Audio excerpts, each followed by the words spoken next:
Hello bachcho, let's start with the question. And here the question says that we have the statement 1 and statement 2. तो हमें दोनों statements read out करने हैं, उसके according ए और ए to ई में से कौन सा ऑप्शन सही होगा वो हमें बताना है।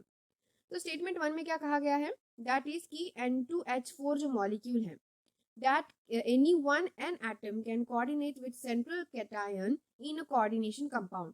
तो अगर हम कोऑर्डिनेशन कंपाउंड की बात करें, so here NH2 and here the M metal, fine. तो यहाँ पे क्या बोला है, ये जब सेंट्रल मेटल के कैटायन के साथ कोऑर्डिनेट कंपाउंड फॉर्म कर सकता है, यानी कि कोऑर्डिनेशन कर सकता है, so this statement is true. ये तो ट्रू है, इस तरीके से क्या कर सकता है, कोऑर्डिनेशन फॉर्म कर सकता है सेंट्रल मेटल के साथ।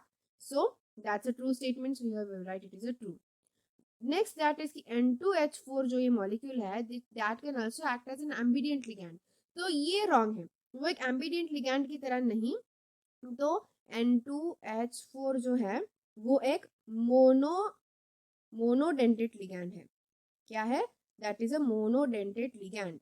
सो वन ही है इसके पास, मतलब वन ही एटम है इसके पास, या फिर हम कह सकते हैं one pair of electron that can, कि वो डोनेट कर सकता है, that's why it is a monodentate ligand.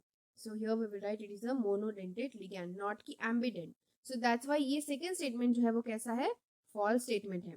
सो पहला स्टेटमेंट ट्रू है बट सेकंड फॉल्स है। सो अकॉर्डिंग टू दैट हमारे यहाँ पे आंसर है option number A, that is की स्टेटमेंट 1 जो है वो ट्रू है बट स्टेटमेंट 2 जो है वो फॉल्स है। एंड किस तरीके से फॉल्स है वो भी हमने डिफाइन किया है।